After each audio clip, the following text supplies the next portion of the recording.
Good afternoon, everybody. You will notice it's not Yadvinder stood at the front today. I have got the envious task of stepping into his shoes. My name is Justin Adams. I'm on the advisory council for the Leverhulme, and it is my great pleasure to be asked to introduce Sophus this afternoon. So I'll come to Sophus in a moment, but it's great to see so many people in the room for his talk. And I know that many people have signed up online for what's going to be an electrifying hour or so. My job is to say, to remind everybody at the end, there are drinks in the atmosphere room at 6 o'clock. So please do come, where the conversation will continue to be lively over a glass of wine at the end of no doubt a long week. So please do come join us, and Sophus at the end to continue the conversation around about 5:36, depending when we wrap. I also want to just highlight the next couple of weeks of talks for these wonderful series of seminars. So next week, Laura Pereira will be here from South Africa and talking about why we need transformative scenarios for people and nature. And if you've ever read anything Laura has written, that's going to be a truly extraordinary talk. And then the week after, Nicola Ranger, who's doing all sorts of extraordinary work now on nature finance, has got a talk on reimagining Bretton Woods, placing nature at the heart of global finance and governance. So they're the next two Fridays to sort of tantalize you as to sort of what's coming. But this afternoon is really all about Sophus, who I asked him, how do you want me to introduce you? And he simply said, just as Sophus. I think you all know some of the extraordinary work Sophus has been doing to really challenge how markets are working for nature. He is a prolific author. He serves, I think, is on 3 advisory boards for the UK government now around how they are getting nature markets to work and challenging them, I am sure, every step of the way. He is a podcast host for Economics for Rebels. He's been awarded various early researcher awards, and I think one of the great pleasures for me over the last couple of years has been to get to know Sophus and start to work together on really challenging how we think about nature markets. And he has helped really shift my own thinking over these last couple of years. And so I'm really excited for what you're going to be talking about this afternoon. And without any further ado, over to you, Sophus. Thanks so much, Justin. Thanks so much for giving me your Friday afternoon. This is a precious slot. I'm really happy that you're here. And today I'll be talking about nature markets. So this is just a tale of 2 little nature markets. This is actually not a picture from fieldwork. This is just a random image I found after. This is the best one I could get after 15 minutes of Googling. But this is from Victoria in Australia. So in the summer of 2019, I was in Victoria in Australia investigating the outcomes of their biodiversity offsetting market, their state offsetting market. And I was excited. It was my first day of fieldwork, and I hopped in my hire car, and I'd finally been given an offset that I could go visit and go, actually see what was happening on the ground. So I drove 700 kilometers that day to this. And I was expecting to find a beautiful piece of maybe temperate rainforest or something, like something beautiful, something that was worth a multi-100-million-pound market. And I arrived, and it was a site that was something like this. And I went out with a consultant, and I was kind of taken aback. I was like, "What? So what is this?" It was basically the site was a small fringe of trees at the back of a farm behind essentially a degraded pasture. And after a day, basically in the field with this consultant, going out, measuring trees, going out, trying to assess the value of this land, I turned to him. I was like, this is a lot worse than I thought. This is a bit rubbish, isn't it? And he just leaned back on a tree and he went, you know what? I think this is going to get a lot of powerful owl credits. I'm like, wow, firstly, exciting that there's a creature called the powerful owl. That's exciting. But also just what's happened there. So how is this optimal habitat for the powerful owl? What kind of commodification process is going on here that means that this is of value? On the other hand, last summer, I was out next to visiting another offset site from Biodiversity Net Gain, so English offset market. This is a beautiful site that's managed by our local wildlife trust that is essentially funded through selling biodiversity offset credits to developers in England. And I visited this beautiful habitat bank at Duxford Old River. It was a gorgeous day. I mean, literally the air was full of life, buzzing at this beautiful restored sort of riverine habitat next to a field they were able to purchase from some farmers that was essentially low productivity agriculture. And so what this tells us is that nature markets are not uniform. They are a function of the governance and institutions that underpins them. And of course, the outcomes that they deliver is going to be a function of how these markets work. So this is what my talk is going to be about. Right? My talk is going to be about these 4 things, and I'm going to try and make it as simple as possible. The first one is, how can you make money from nature? So how does this work? What are nature markets? The next one is, if you pay for this thing, this nature, how can you make sure it's real? And then if you have bought a bit of nature, can anyone check if you're actually delivering it or do anything about it if you're not? And lastly is going to be summarizing some work I've been doing for the last 2 years on how we upscale nature markets, if that's the direction that we want society to take. And then one of the major barriers that you'll see is this question: is it actually very profitable to deliver this thing, this nature? Okay, so for the broader context, this is just one of many reports that highlights the global biodiversity funding gap, which is so calculated through various methodologies, but it's essentially the difference between how much money we need to save nature, according to various consultants, and how much money is flowing into nature today. And basically, it's very big. And another key takeaway from this is the majority of the problem, pretty unambiguously, is in the public sector. So it's reducing perverse subsidies that degrade nature and upscaling domestic budgets and tax policy, etc. And a small component of this solution is private nature markets. This particular assessment from the Palsman Institute basically suggests that the easiest finance to upscale at the moment is biodiversity offset funding. And they came up with some truly ludicrous projections for how much biodiversity offset funding could be produced over the next few decades. So currently around the world, about $12 billion a year flows into biodiversity offsets around the world. For reference, the global voluntary carbon market, which gets an awful lot of attention, is probably around $700 million a year. So we're talking an order of magnitude larger are these state and national biodiversity offset markets, what I call nature markets. In the UK, this is roughly what our financing landscape looks like. So we're trying to build loads of different nature markets. Biodiversity Net Gain is our enigmatic one that became mandatory as of February this year, and I'll go into it later. We've got our domestic carbon markets, various other instruments, but all of this is on a sort of a baseline of a pretty catastrophic decline in public sector spending on conservation. So this is data that's quite old now, but essentially we just took data from Biofin tracking how much different countries spend on conservation as a result of public spending. And what you can see is over the last decade or so, the UK became this international outlier in how little it spends on conservation as a percentage of its public budgets. It went up a little bit since this point. So the top right is the most recent data from JNCC on our public biodiversity spending. But you can see that we're still spending around 20% less on biodiversity today than we were in 2008. Right? So that is our trajectory of travel, which is, of course, a travesty. It's an absolute public policy disaster that we've reduced the amount of public spending on biodiversity whilst nature has declined over the last 2 decades, right?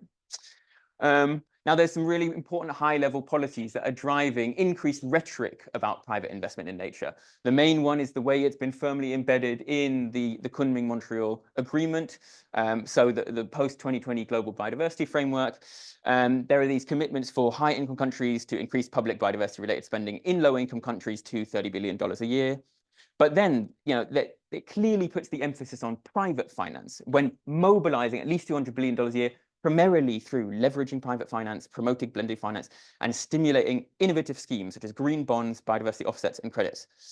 This really caught my attention at the time because biodiversity credits were explicitly written into the Kunming-Montreal Agreement, and they didn't even exist yet at this point, right? They basically didn't exist.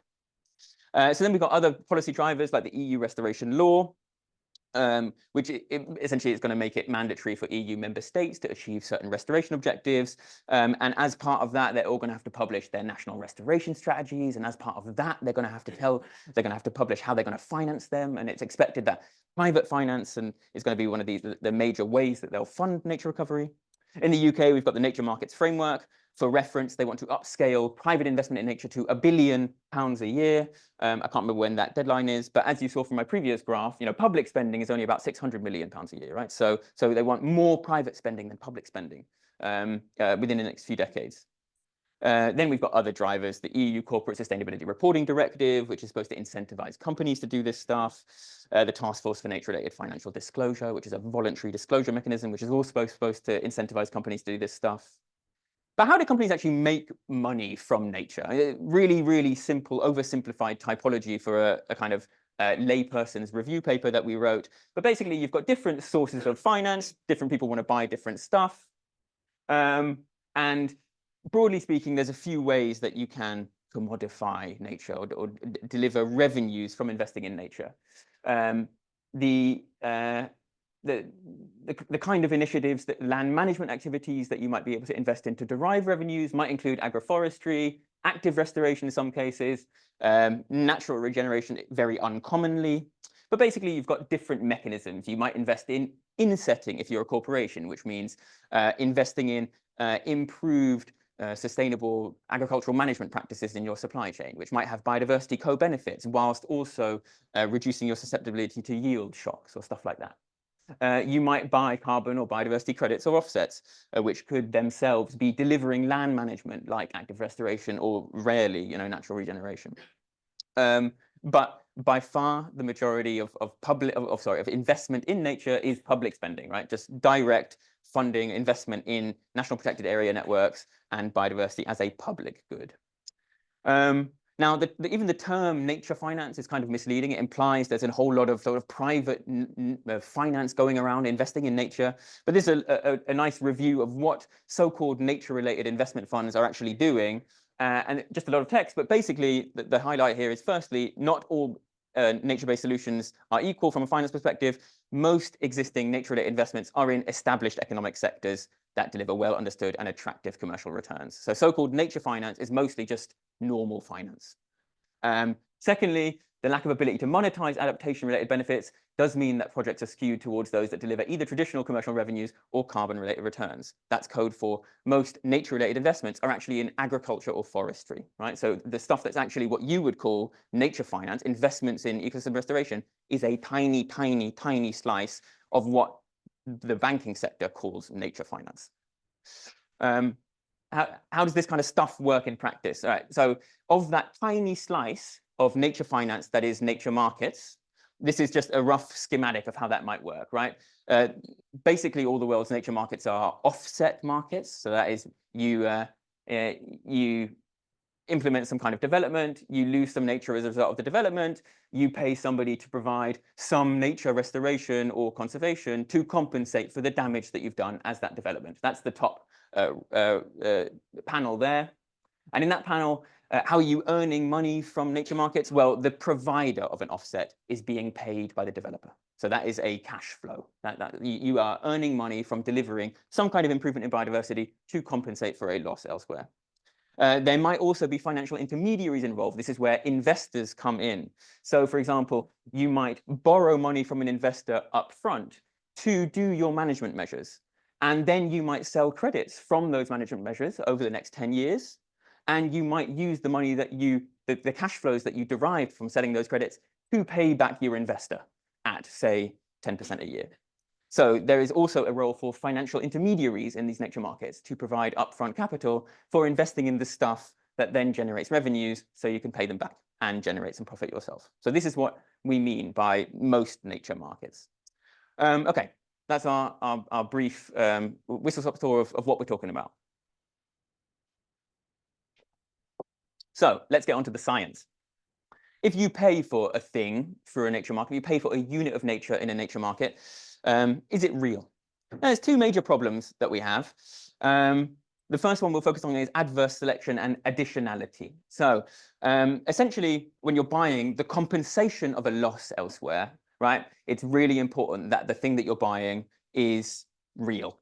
Otherwise, that loss was allowed to go ahead on the promise that you were delivering something real elsewhere, but that thing hasn't been delivered. So the world's actually got worse. So that loss has been permitted. The problem with offset markets, carbon and biodiversity offset markets, is that people opt in to delivering land management on their land when their opportunity costs are low. That's what we call it in economics. It basically means when they were most likely to be delivering something similar anyway, when their costs are low. So in a market, in a nature market where sellers opt into selling land management activities, you're basically selecting systematically for people who were most likely to have been doing similar stuff anyway. So this undermines the additionality of the specific commodities that they're selling. Now, ex post evaluations across nature markets all over the world have systematically detected widespread non-additionality. That basically means that products are being sold in these markets that would have been delivered anyway. In the case of the very high profile ones in the voluntary carbon market, that means you're selling carbon for avoided deforestation, but that deforestation wouldn't have occurred in the first place, right? In the case of lots of our biodiversity markets, we'll get onto it. But there's been one exception to this kind of general trend, which is that the US wetland mitigation banking system, which generates increases in the area of wetlands that actually wouldn't have happened anyway. And that's summarizing a much more nuanced finding. We've had lots of evaluations. Like the carbon market stuff is all the stuff that you've read about in The Guardian. We also have done these kind of evaluations in biodiversity markets. So the top one is from New South Wales. That found pretty low additionality.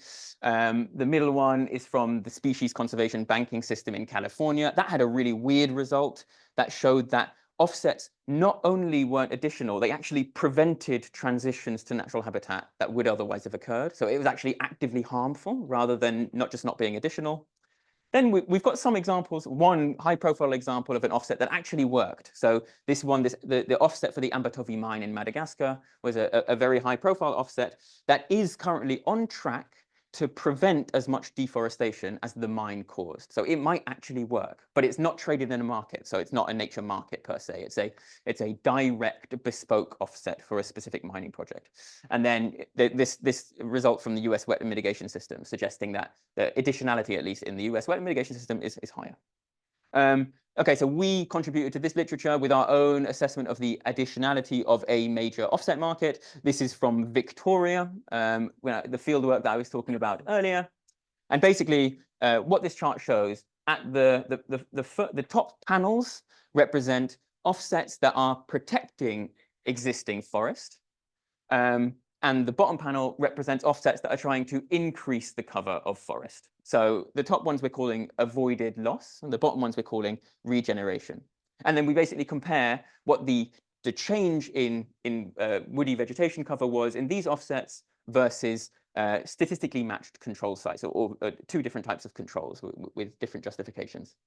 Basically, what we found is that 80% of the offset system, which is the so-called avoided loss component, did nothing. So it protected forests that wouldn't have been cleared anyway. And about 20% of the offset system, depending on the way you do the stats, either did nothing or did a little bit. So it caused a little bit of forest regeneration that would not otherwise have occurred. But that this seems unlikely, very unlikely, to have achieved the policy's overall objectives of no net loss of biodiversity. But this particular exercise is really useful for demonstrating some of the nuances in nature markets. Basically, so there was no difference between offsets and controls for about half of the sites. Controls actually outperformed offsets for 22% of the sites. So that means that the offsets were net harmful. But for 30% of the sites, offsets outperformed their controls. So those offsets actually prevented more deforestation than otherwise occurred. And for 7 offsets, they actually worked really well. So that they prevented the loss of over 10% of the vegetation on the site. What does this tell us? Nature markets are susceptible to this adverse selection. Lots of the projects that select into nature markets do nothing, but some do a lot. And some are really good. So how can we create nature markets that only allow those guys to participate and not allow all of that stuff to participate? Right? That's, for me, one of the questions that have been driving my research over the last 5 years. Okay, that's our case study from Victoria.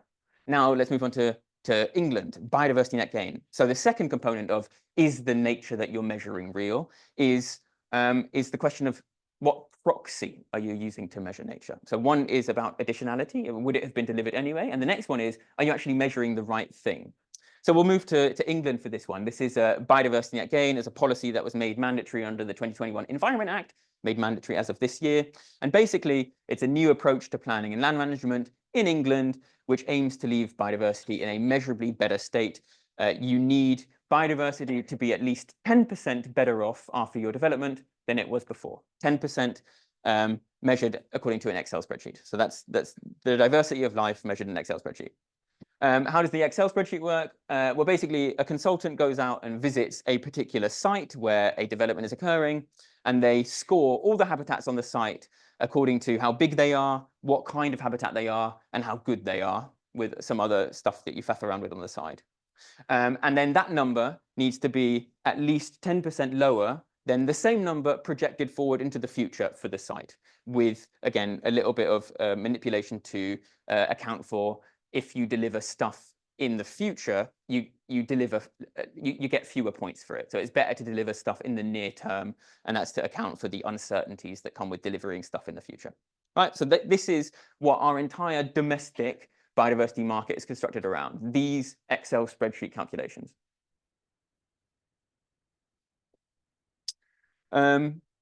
Now, what is it actually delivering? Well, so we spent 3 years collecting data from early adopter local authorities. So this is before it became mandatory in February this year, which is actually, I'm not going to talk about it in this talk, but it's brought up some amazing array of unexpected, crazy surprises. But basically what this data set from early adopter councils is showing for a sample of all of the developments in these 6 early adopter councils that were delivering biodiversity net gain is it demonstrates about a 20% biodiversity net gain according to the Excel spreadsheet, but about a 30% reduction in actual habitat area. Right? And that is because this Excel spreadsheet allows you to trade reductions in the area of open green space today for promises of future condition increases on smaller habitats in the future. So the only thing that we're really observing is this is actually drawing down on open green space and natural habitat, whilst basically creating the illusion that it's actually going up by 20%. So that's what our metric is doing in England. Now, back to this question of, is it a good proxy? So we know, it's not correlating with there being more land for nature. It's actually correlating with there being less land for nature. Does it actually correlate with the diversity of life, with biodiversity? So this is a piece of work that we submitted a couple of weeks ago, led by Natalie Duffus, who's a brilliant PhD student in biology, and went out to over 40 different sites, assessing the value of the site according to this Excel spreadsheet, and actually counting all of the invertebrates on these sites using standardized sampling methods over a 2-year period. And this analysis found no correlation, right, between actual biodiversity, actual observed biodiversity, and the numbers in this Excel spreadsheet. So the entire system, the entire nature market, is based around a proxy that does not correspond to the actual biophysical reality, right? So we've got these kind of serious measurement issues in nature markets. I've talked about additionality. I've talked about bad proxies, a lack of validation of the specific measures that we center these nature markets around. Then, we also do work in lots of other nature markets that I'm not going to cover in today's talk. We've done work on the emerging biodiversity credit markets, where we've identified basically a systematic lack of appropriate counterfactuals. And all of this stuff is important because if your biodiversity proxy isn't validated, you are opening yourselves up to a huge risk that you are delivering something that doesn't correlate with the reality that you want. You're delivering a kind of artifact, a kind of illusion that doesn't actually correlate with the nature reality that you want. And markets are very good at incentivizing the exact thing that you incentivize, at delivering the exact thing that you incentivize them to do. So if you create a market in which the cheapest and most profitable thing to deliver is a specific type of grassland, you can bet that your market is going to be delivering you a lot of that specific type of grassland. That's one of the issues with markets. Now, the well-intentioned participants in these markets might go beyond this and use these revenue mechanisms to deliver great conservation. But that is not what the structural incentives of the system as a whole are. So the system overall probably won't. So why are these metrics not really working? Well, I've been sitting in policy processes for the last 4 years, and I think it's down to this. It's fundamental tensions between the ease of use and ecological realism, right? Which is something that's been documented for many decades. It's really hard to commodify nature. It's really hard to build a metric that captures it appropriately. Plus, it's really hard to do it within the constraints of a planning system that has no ecologists and no people to actually implement it. So you have to make the system as simple as possible to match the specific resourcing of the regulator, essentially. So when I give this talk, when I talk to nature finance experts about biodiversity markets, and I point out all this stuff, they often say, Sophus, don't let the perfect be the enemy of the good. Whereas I view it the other way around, right? I've been studying nature markets across their history. They originated in the 1970s. So I've been reading every paper published on nature markets over the last 50 years. And the way I perceive this is we just can't accept a nature market, something that has an obvious exploitable structural weakness. So when you tell me, don't let the perfect of the enemy be the good, the perfect be the enemy of the good, I just hear, oh, well, if it's not perfect, there is a giant structural weakness that will be exploited. And that's what I hear. So biodiversity markets are almost never trying to optimize for biodiversity, right? They are always implemented as part of basically planning processes to achieve other kind of often contradictory political objectives, like, for example, streamlining the planning system, which was one of the major justifications behind the implementation of biodiversity net gain in England, or the wetland mitigation system in the United States. Okay, so that's measuring the stuff in nature markets. Now, let's talk about, if you participate in your nature market, can anyone actually hold you accountable for delivering stuff? This is just a review that we did a few years ago, summarizing all of the published records of the actual compliance rates of people delivering biodiversity offsets in these nature markets. There's been better work published since by other authors, but I just had this figure to hand, and it all but says vaguely the same thing, right? Compliance rates are pretty low. Of course, they're variable, but often compliance rates in these offset markets are sitting at around 50%. So in different systems, that means different things. In the US, that means they don't the specific wetlands they're delivering don't achieve all of their ecological performance standards, all the way through to the most extreme result, which is this one from Lucille Bezombers in France, who visited a sample of offsets in a specific French municipality and found that 30% of them didn't exist. So that's a pretty systematic compliance failures in that market there. Now, in our own flavor of this, our governance challenges around biodiversity net gain in England, this is a paper we published recently that essentially tries to quantify from our data set of biodiversity units delivered in these early adopter councils, how many of them are at an extreme risk of not being delivered because of systematic governance problems. We think it's about a quarter. And we might get on this in the questions. I mean, there's a long story behind how we came up with this number, but basically we think about a quarter of all the biodiversity units delivered under biodiversity net gain are at an extreme risk of non-delivery because they fall within a governance gaps, which means they're both kind of legally unenforceable and not monitored. So that we really can't hold that stuff accountable. Now, this compliance story is a feature common to all nature markets. So in the North American systems, a brilliant colleague, Sebastian Theiss, has been publishing work demonstrating that when habitat banks sell credits into those nature markets in the US, over half of all credits are sold within the first 3 years of these banks operating. Now, they're supposed to last for decades, but they get over half their revenues in the first 3 years. So what kind of systemic incentives does that have to maintain the long-term ecological quality of these things when they get half their revenues within the first 3 years, right?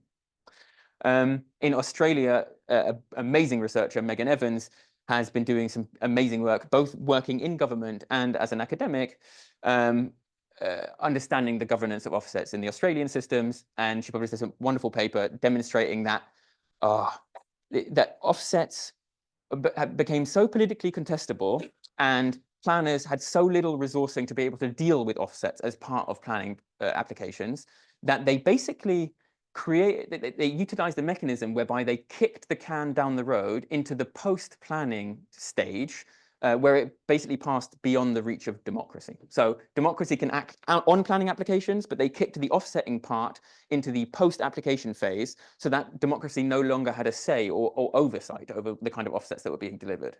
I've already covered Lucille Bezomba's work in France, and my talks about nature markets are focused a lot on offsets because that's what most of them are.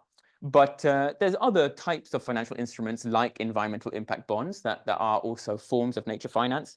And an amazing colleague, Ben Thompson from Monash University, has done a really cool work actually analyzing the specific key performance indicators underneath environmental impact bonds, and also found that they are just unhinged from what a conservationist would recognize as like a good way of measuring nature or a good way of measuring the outcomes of a conservation project.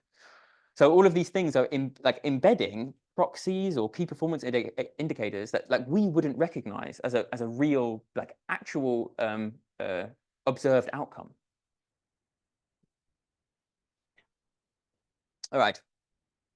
Now, we've been coming up with some ideas for how you can kind of fix these systemic issues. And this is work that I led with Tom Swinfield, who's one of the leaders of the Cambridge Centre for Carbon Credits. The idea that we put forward in this paper is we think you could fix a lot of the fundamental issues in nature markets if you only sell credits after they've already been proven to work. So you don't make any assumptions that they will go on to work in the future.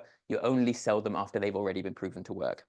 And I mean, we make the case that if you really want to scale up nature markets, this is the way to ensure that that investors can be confident that the thing that they're buying is real, and therefore we make the case that this is something that could be a fundamental characteristic of nature markets that upscale.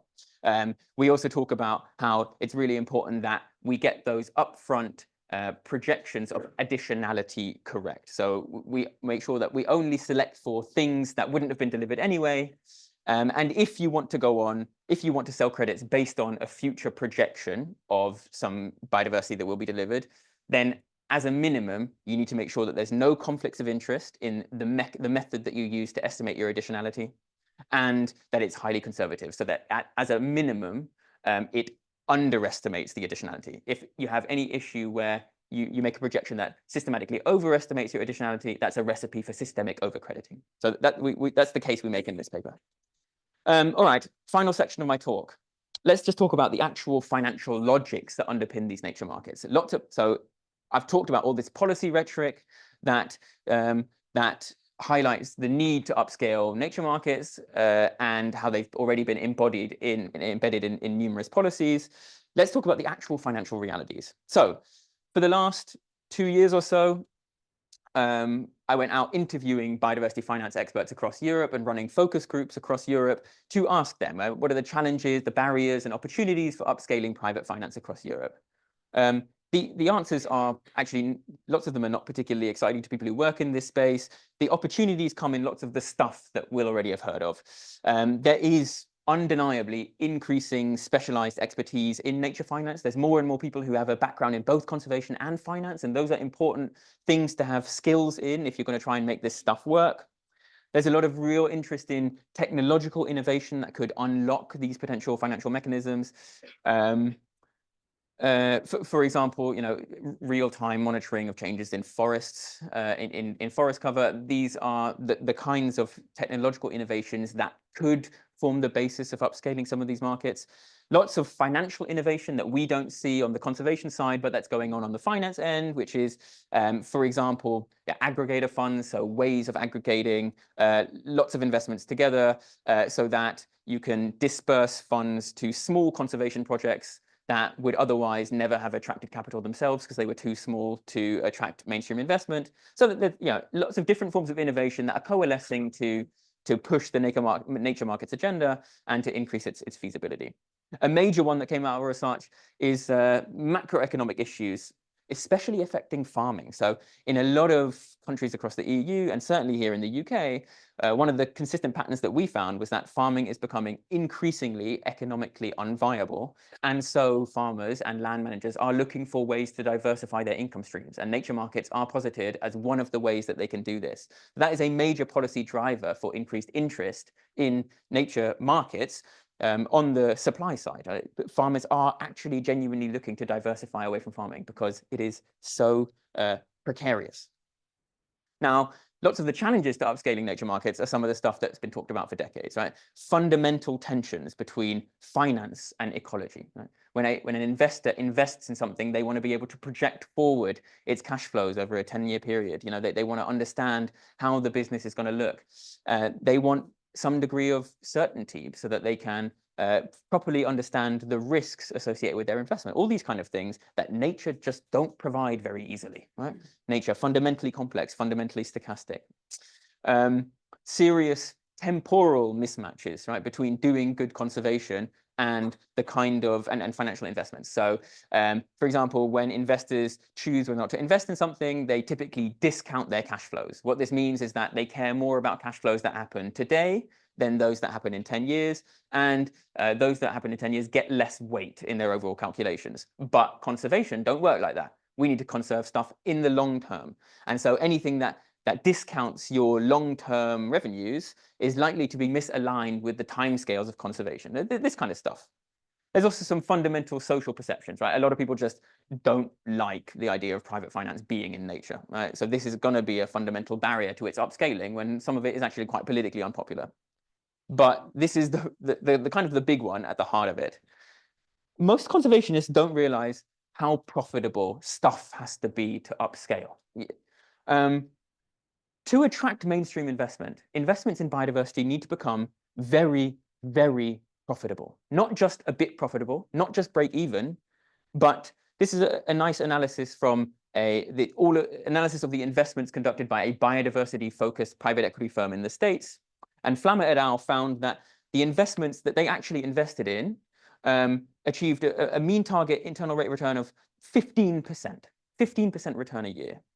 And those that essentially were underwritten by the state, where some of the risk was borne by other actors through blended finance, had a mean of 12%. This means that we're talking about investments of, for these things to attract mainstream investment, they essentially need to deliver the same kind of financial performance as just conventional market activities or like US tech stocks. That's what it takes to attract institutional capital into these kind of investments.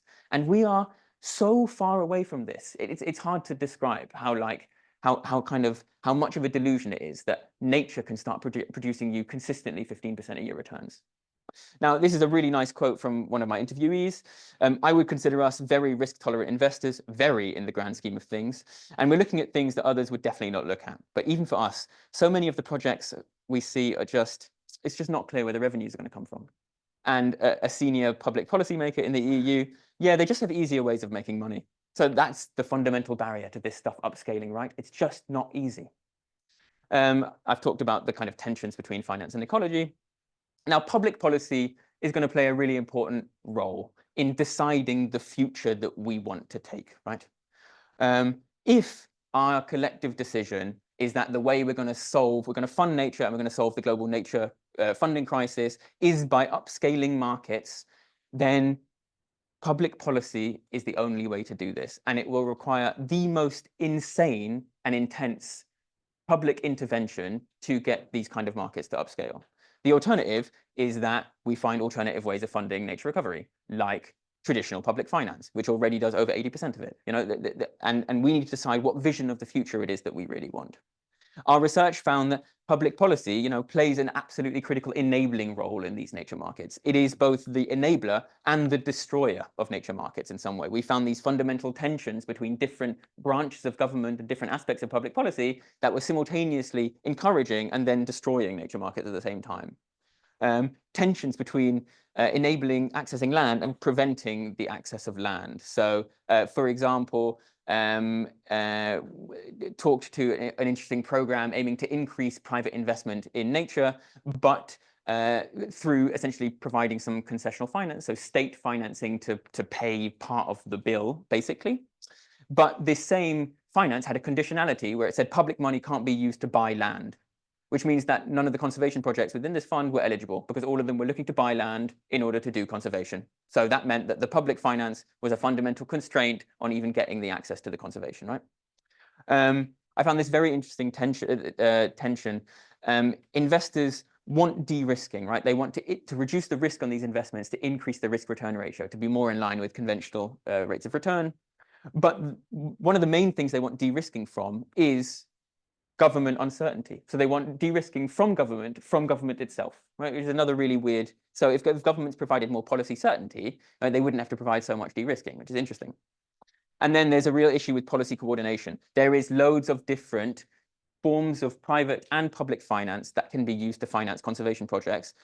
In lots of situations, they compete for each other in really unproductive ways. And so we definitely need to find a better way of coordinating different types of finance to get different types of finance into the right places that meets the characteristics of that specific form of finance. Right? Okay. So as I make the case, right, nature markets, a lot of people say, nature markets, yeah, this is how we're going to upscale private investment in nature. And I think that's kind of ridiculous, because I just see nature markets as public policy. Right? They are just created by public policy. They're just a different way of achieving a public policy objective, which is like finding the resources to save nature. And nature markets are public policy. If we want nature markets to upscale, if this is our vision for how we're going to achieve the global biodiversity funding objectives of the future, then governments are needed to create those markets. They're needed to govern the markets to make sure that they actually work. And we then need to pay the private sector to even participate in these markets. We then need to subsidize investors to even participate in them. That is the levels of state intervention that are required for this thing to become the way that we achieve these funding challenges of the future. So private investment in conservation is, for me, is an extension of public policy. And after the last 5 years of work, I've been left with these overarching questions. One is this vision for the future actually more efficient, more cost effective, or cheaper to the state, or scalable than just direct public investment? My hunch right now is not, but nobody's actually proven this empirically, right? And then this last one, I've been left with this like ghost of a question in the back of my mind, like, are nature markets kind of just the performance of the illusion of keeping conservation off the public budget? Right? Just a kind of a huge amount of policy rhetoric to kind of avoid the harsh truth that this is actually what the only way that we can sustainably fund our environment. Okay, so my second to last slide, like the classic thanking slide. I am like the beneficiary of like every structural privilege in the world. And one of my great privileges is, for my career, I've just been led by the most astonishing leadership. So Joe Bull and E.J. Milner-Gulland have been the most astonishing mentors to me, and I owe so much to them. I co-supervised a team of people who are just way better than me, and that's like just so nice. It just means that we can make progress so much faster than I would be able to do it on my own. And I owe so much to colleagues, again, who are just so much better than me, and I get to work with people who get to advance these ideas. And special thanks to Tom White and Talitha Bromwich, who I work with very closely, who are postdocs in the Nature Positive Hub. Okay, so here's my final takeaway, right? Nature markets for the 21st century. Here's my kind of golden rules. If you want to solve the global biodiversity funding challenges of the future through nature markets, make sure that the thing that you're buying is real, and that the mechanism that measures how much of it there is based on real data and not an Excel spreadsheet. So in practice, this means lots of things, right? If you are measuring some kind of proxy, test your proxy. Make sure it actually correlates with the outcome that you want. If you have designed a system that enables you to offset or generate revenues from future promises, make sure that those future promises will actually happen. Otherwise, it's kind of just an illusion.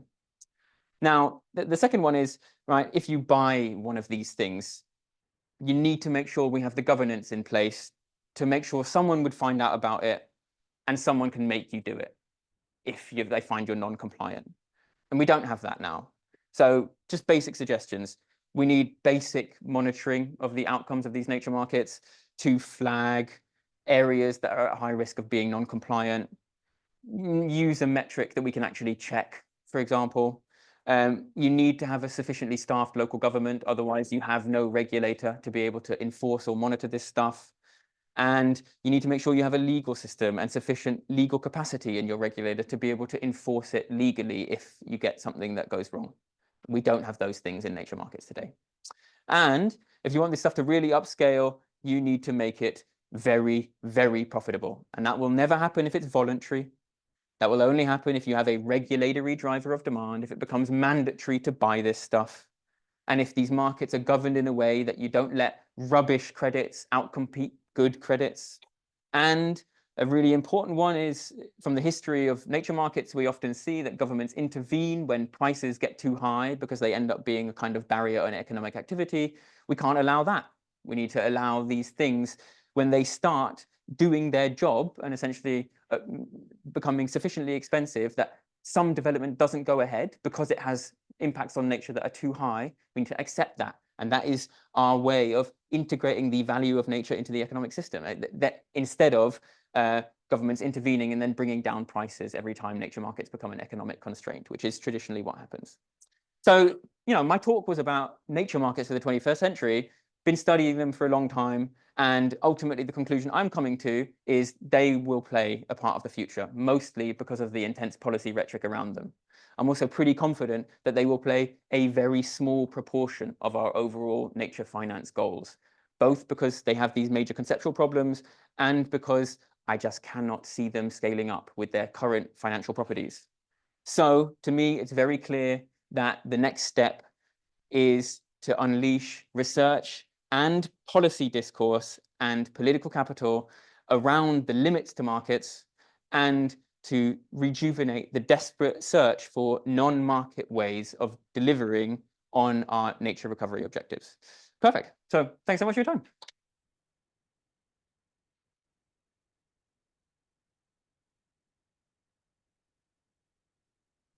Thank you so much, Sophus. It was as electrifying and illuminating and stimulating as I had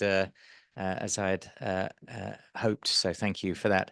I'm going to ask for questions from the room, and we've also got a lot of people online, and so we'll start to pull some questions from online. But maybe to start, you sort of drop the little bullet at the end about the need for non-market solutions. What types of things are you talking about there? Maybe that would be a question I would ask, and then let's start getting some hands up, and I'll come and collect some answers as questions as he's answering that question. Yeah, I mean, so we've been doing a lot of work on this, talking about this. Justin, Theo, Stanley, who's in the crowd. Yeah, as a team, we've been thinking a lot about this. I think the problem. Actually, Theo thinks the problem, and I've inherited his view, that we need to distinguish between the ways that we raise money for investments in nature and the way that we spend money to deliver conservation. And non-market solutions around both of those things, well, the ways that we raise money are the politically unacceptable discourses of taxation, the taxation of damage to biodiversity, the regulation of activities that are too harmful to nature. I think it's totally mad, for example, that you are still allowed to generate immense profitability from investing in soy production in the Brazilian Amazon. Right? It is mad, and that is there is easy. Well, no, there are regulatory solutions to this that do not rely on sort of light touch voluntary approaches to disciplining finance. But we should not be permitting deforestation in the Brazilian Amazon, and we should not be permitting the specific economic activities that cause deforestation in the Brazilian Amazon.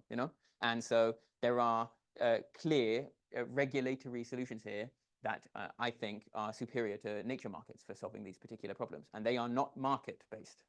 And on the spending side, yeah, I mean, so there's a whole issue about the quality of the specific ecologies that are delivered through nature markets is pretty low, and there's lots of things that we could learn about how to do better conservation.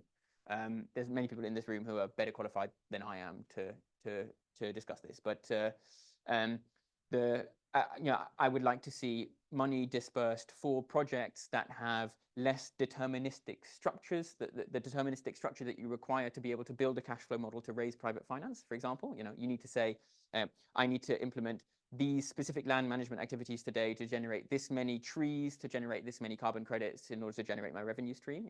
A very deterministic structure to your investment that fundamentally affects the ecologies that come out of that investment mechanism.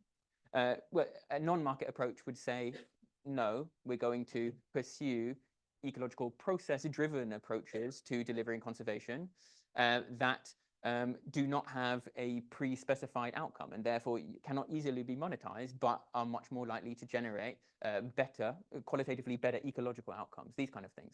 So once you break free of the paradigm of markets, then you don't need to create specific ecologies to satisfy the needs of markets. Very good. Thank you. So I saw two hands on this row. I'll take 3 questions from the room and bundle those for Sophus. So I've got 2 here. Any more hands? One behind there. Great. 1, 2, 3. In Oxfordshire, we have the North East Cotswold Farmer Cluster, who are doing a lot of work in this area. They see it as really important for making regenerative farming economically viable for them. Have you had a chance to talk with them? Any reactions, if so? So yes. Bundle the questions.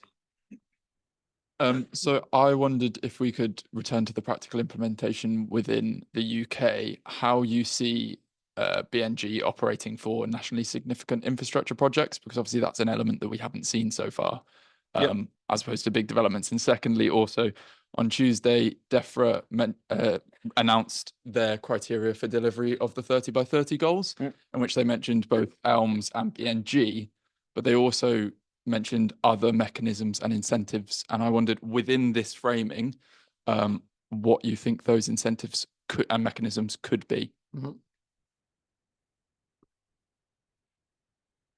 Thanks. So for many years, ecologists have been arguing this offsetting process is a license to trash. And now it looks like it's not even a profitable license to trash. So would it be a good idea to just try and kill the whole process off before it does any more harm?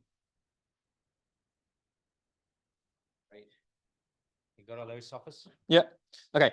North Cotswolds Farming Cluster. Yes, have engaged with them. Immediate reactions. I mean, I really admire anyone who's trying to change this paradigm. And so, yeah, early impressions are kind of excited, but I've got no more than that, unfortunately. Biodiversity net gain for NSIPs. Ooh, there's so much stuff I can't say. The NSIPs are going to create a very large liability. NSIPs also own quite a lot of land and have access to quite a lot of land, which means that I don't have proof for this, but my prior assumption would be that they will react quite similarly to the way that large housing developers react, which is to deliver all their stuff on site because they have a massive land footprint. Yeah, I don't see it panning out dramatically differently from the way that it's implemented for major housing developments. And major housing developments in our sample of early adopters are the ones that systematically are most likely to demand 0 offsets because they are able to meet their full liabilities on site. That would be my hunch. But I actually don't know enough about this, like basically the specific red line boundary relative to the amount of land conversion in NSIPs to know how much land they have to play with within that system. But a mega interesting area of future research. Okay, what are the other 30 by 30 incentives?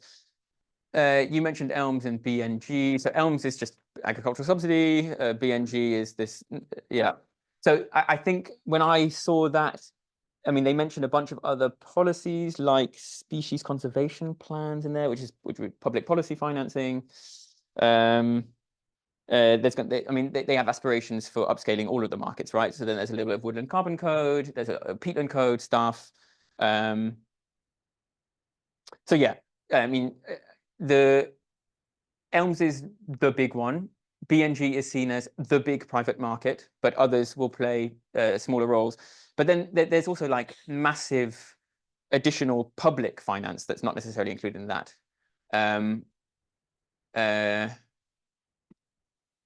What's the name for the massive nature recovery projects? Where's Ella? Where?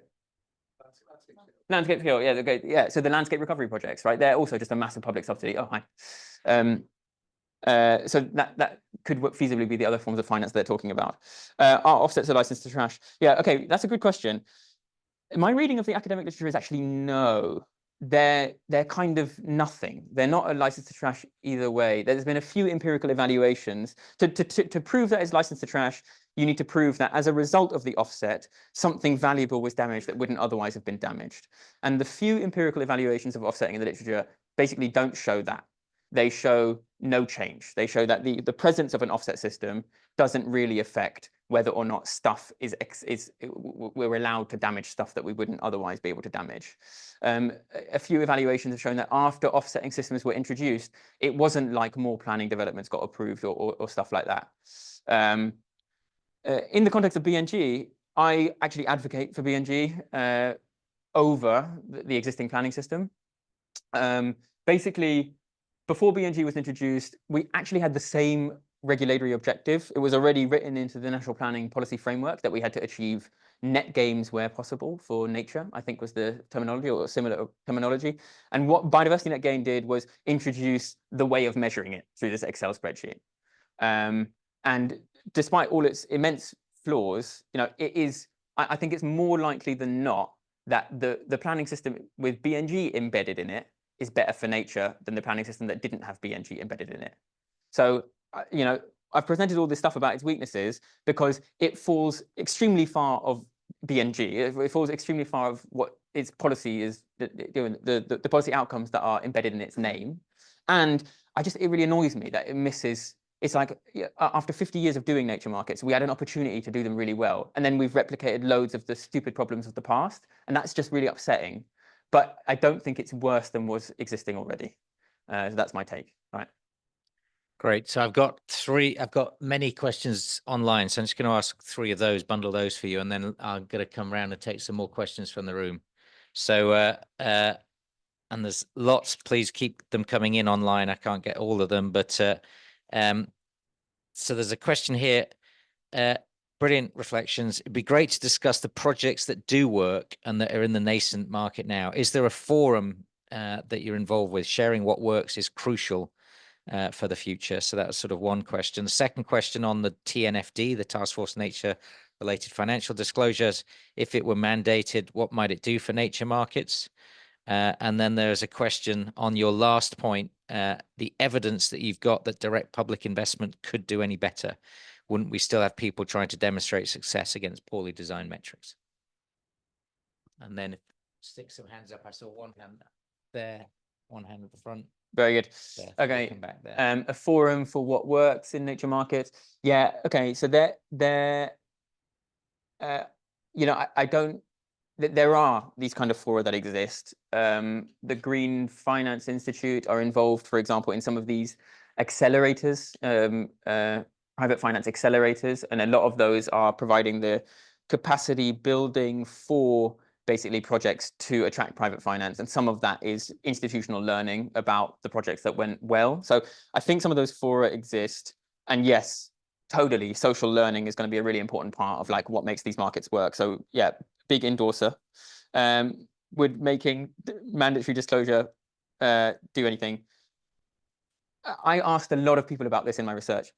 And nobody can give me a good explanation of why TNFD will make them invest in nature. So it's fascinating. It's like, it's this kind of assumption that if you report your impacts and dependencies on nature publicly, and under TNFD, there is some cool stuff, like you report your nature positive actions. So in theory, there's a little box there that says you could report how much you invest in improving nature. But just reporting your impacts and dependencies on nature publicly does not trigger action in and of itself. And for me, the links for why an organization can address its nature-related dependencies by buying a product from a nature market is still way too weak. So my hunch would be that making it mandatory would not drive private investment at all. That's my hunch, because I think that the link between what you have to disclose and actually buying something to address some kind of need isn't strong enough for me. So my hunch is it would do nothing. Is public finance any better? Yeah, this is a great question. I've seen one empirical evaluation that compared the two. It's a paper by Sven Wunder et al. Published this year. And basically it compares, it's a meta-analysis that compares the outcomes of publicly funded measures to reduce deforestation and privately funded measures to reduce deforestation. So basically, it's like public protected areas versus REDD+ and a bunch of other stuff. And that paper detected no difference in the effectiveness between public and private finance. So that is interesting. So when yeah, I mean, like, we've got to get better at conservation, no matter what the financing mechanism is. I think that what I'm getting at here is not just about the effectiveness, which I agree is also limited in public finance. It's about the possibility, right? Once you are unchained from having to deliver the specific commodity through these private markets, then you have the capacity to generate a much more holistic type of nature recovery. So, for example, conservation projects are, I think, have greater liberties to do conservation for and with local people when they're not necessarily financed by markets, because it gives local people a greater say. And when local people have more democratic and participatory opportunities in conservation, it introduces uncertainty that are quite complex for an investor to deal with, but might be something that's really good for the overall social and environmental outcomes of conservation. So yeah, so I would favor forms of conservation that are scientifically rigorous, and we should be continually improving to deliver more and more effective conservation, but not necessarily shoehorned into delivering the specific commodities that are bought and sold in markets. But you're right to call me out on that, because the implicit assumption would be that public finance is better, but empirically, we don't have evidence that that is the case yet. I just think it makes you more free to do more interesting stuff than privately funded conservation. Super. And unleashes us from the worldview of commodification of everything. Right. So there's a question here, and then I'm going to go to there. We'll take those three, and then I'll come back to you in the next round. Actually, on that point, I read an article by Guy Shrubsole the other day on there potentially being a public right to buy law being brought in. It was mentioned in the King's Speech, and Scotland already has a public right to buy law. And there are a couple of land areas that have been rebought by local communities through a mix of private funds and public grants. I was just wondering if you think that that might be a mechanism for better governance of these conservation areas.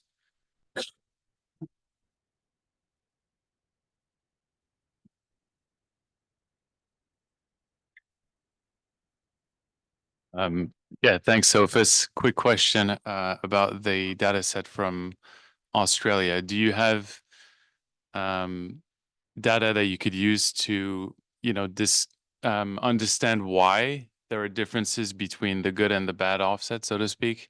So in other words, like to try to look at what are the parameters or the factors that might drive one to be better than the other than the, high level overview that you've provided today. And just on the point of just a little feedback to about the first question. For me, if you could say it is licensed to trash if you sustain the license to operate. So just something to think about, but that's obviously hard to show.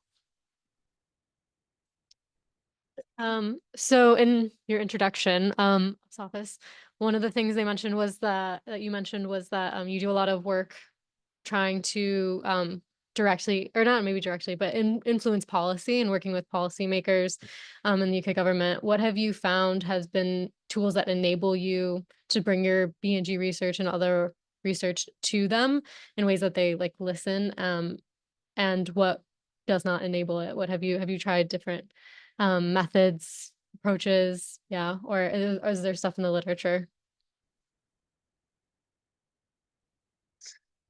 Super questions. Okay, right to buy land. I don't know enough about it to have a good answer. There are people in the room who are much better qualified than me to answer that question. I suspect, for example, Justin, Theo, people have done thinking about this. So I would give a rubbish answer. So save that one for the drinks.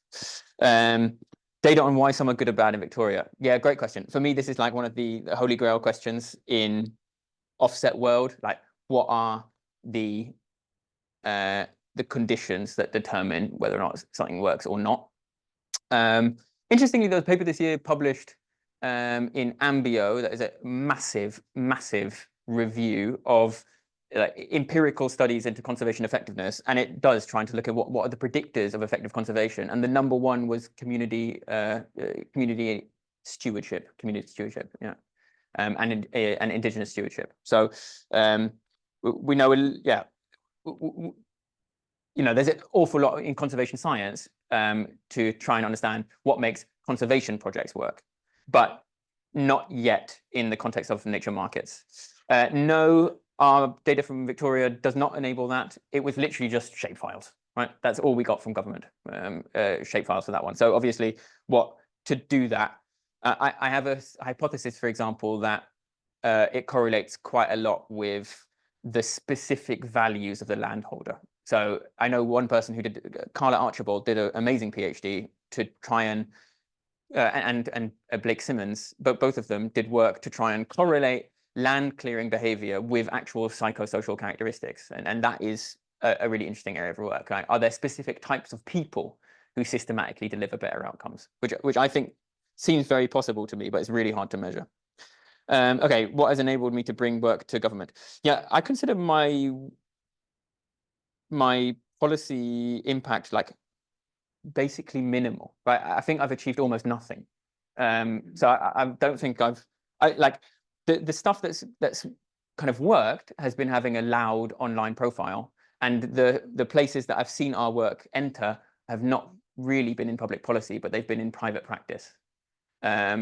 So I am looking for that answer. You know, look, when I'm engaging with policy, the first thing is I enter with a feeling of immense appreciation and admiration for civil servants. Like my experience has been universally good with civil servants. And whenever civil servants have not delivered a specific outcome that I necessarily would agree with, I nearly always see that it is some kind of other kind of structural constraint on their behavior that is driving that, and not themselves, you know? So I really admire civil servants, and that means that we can have good conversations, because I genuinely don't believe I could do any better than they could do, right? So there's no arrogance in those conversations. So maybe that sets up kind of a good dialogue. Another systemic privilege, right, was when it just so happened that when I was doing my PhD, like I knew one of my best pals was a senior civil servant working in this space. And so that opened up a door that I wouldn't otherwise have had access to. And so like a big chunk of that is basically just a systemic privilege that's non-transferable. Yeah. And you know, for the PhD, I spent the first 3 years of my PhD curating an online profile that basically tweeted and evidenced, you know, opinions that had scientific papers linked with them. So, you know, evidence-informed opinions that were related to stuff, and no one cared for 3 years. But then over the last 3 years, people started caring, and so it was just a really slow build to develop some kind of public reputation to do that kind of stuff. And I don't know if there's any shortcuts, but it just takes quite a lot of time, and I find it quite draining, to be honest. Yeah. So take a few more questions. You had one there. Let's go then to the back. Any more in the room? And then I'm going to take a couple from online, and then we'll wrap up. One here. Yeah, thanks so much for your neat summary of where we are with these markets. One thing that particularly interests me is the irreplaceable habitat, which cannot be traded. It's embedded within the UK biodiversity net gain, the dreaded spreadsheet. I wondered, through any of your reading of the literature and case studies, whether you had got a sense of what bespoke compensation might be needed for, say, cutting down ancient trees and the like, or is the literature pretty silent because the focus is on the tradable part, which is, you know, the main concern of a market?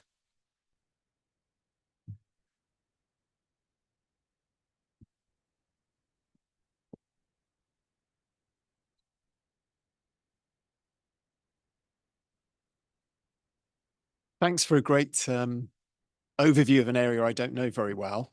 I hope this question's not out of your area.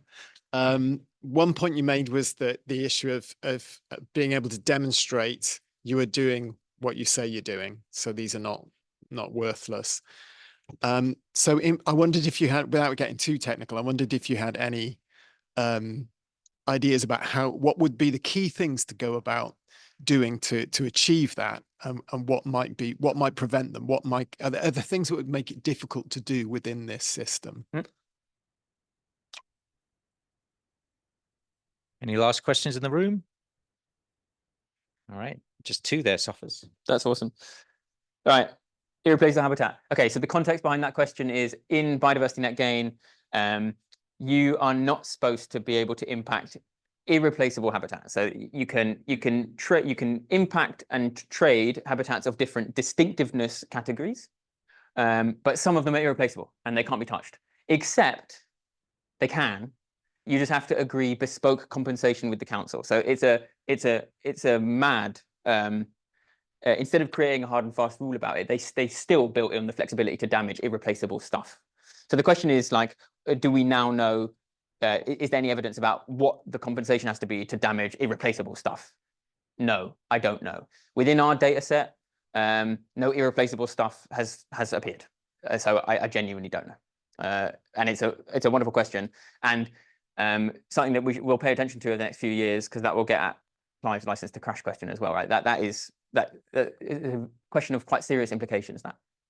And then proof that stuff works. Okay, so I think I'm really glad you asked this question. Basically, if the stuff that you want to work correlates with some kind of land cover outcome, so if it's forest restoration, for deforestation prevention, yeah, this paper with Thomas Winfield outlines what we think. Basically, we have real-time vegetation change data sets, and with statistical matching, we think we can derive real-time counterfactuals that are sensible. So we think, like, in real time, you can demonstrate the additionality of an investment when the outcome variable is an observable land cover measure. But for lots of biodiversity-related stuff, it's not. So this is where it gets really difficult. And this is where we've got a couple of papers coming out on biodiversity credits.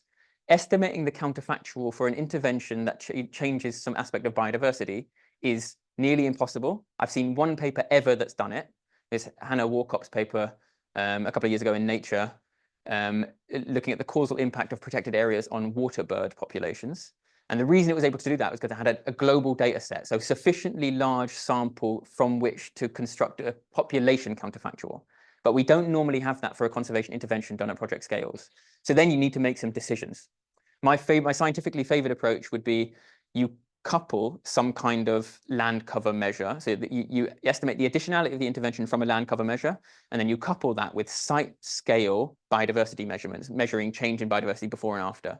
And basically, if the direction of the signal of both is in the same direction, you persuaded me that it would work. Or you make some other assumptions. The other approach, that's the other one I would advocate, in the absence of you being able to derive a sensible counterfactual, then I would advocate for straight up before after monitoring, and you're not able to make claims about what you're delivering. So you're not able to claim that you're causing an improvement in biodiversity. You're only able to claim that your investment is contributing to biodiversity conservation. So that gets rid of the problem, because you're not claiming that you're delivering anything. You're just hoping that you are. And the scientific methods of your monitoring allow you to say that, but they don't allow you to make a causal claim. Does that make sense?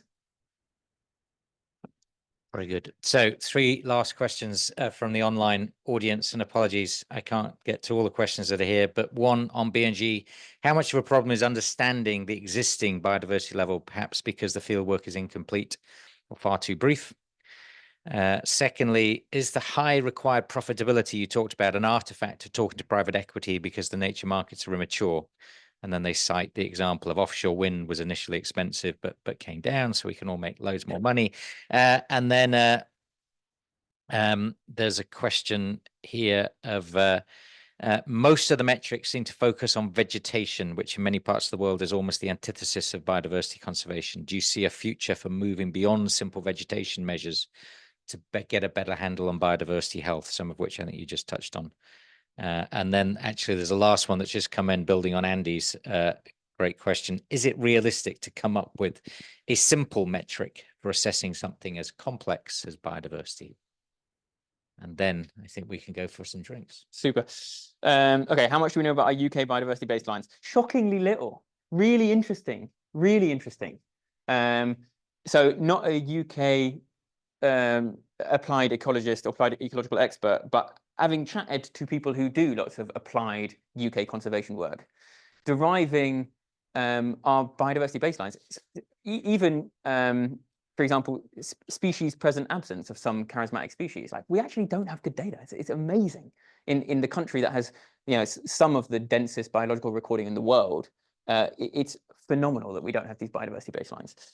In the context of BNG, the baseline is just a consultant visiting a site and looking at what habitat it is. So that's less of a problem. It's quite easy to construct that baseline for a given development, because the process has been designed to be so simple. So if it was to be ecologically realistic, yes, you would want a good baseline. And then, yeah, we need a better English strategy for collecting systematic biodiversity data.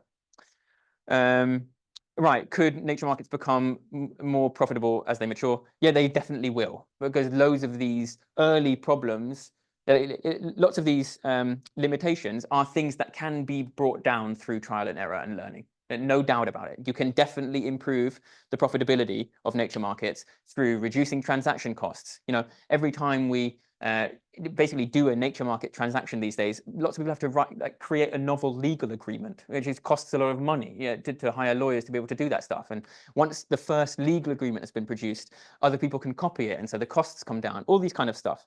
So I'm in no doubt that the costs of doing for-profit conservation will come down over time. And so I'm in no doubt whatsoever that it will become more profitable. Will it become as profitable as a tech stock? No, I really doubt it. I really, really doubt it. There is a world in which I'm wrong, but I'm not betting on it. Can we move beyond vegetation measures? Yeah, vegetation measures are this really unhappy compromise between doing something that has some kind of ecological basis and something that is easy. Because, as I said, all of these nature markets are implemented, all of the mandatory nature markets, not the voluntary ones, all of the mandatory nature markets are basically implemented through planning policies, and the people who oversee them are basically regulators with specialized ecological knowledge.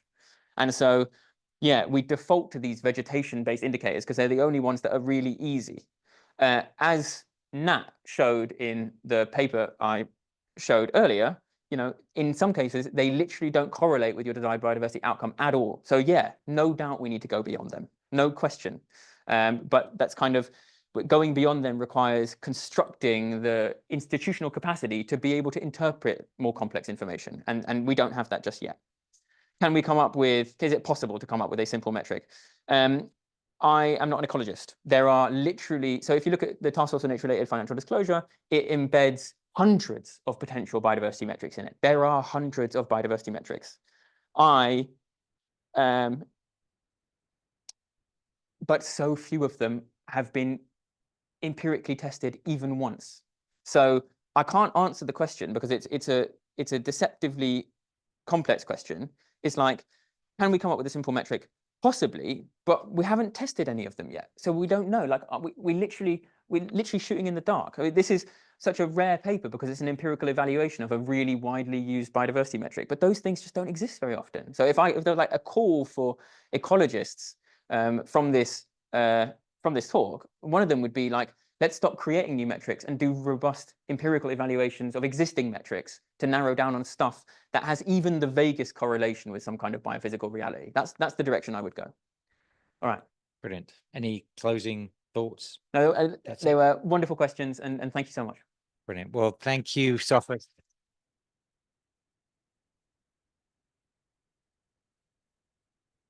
A true tour de force of the state of nature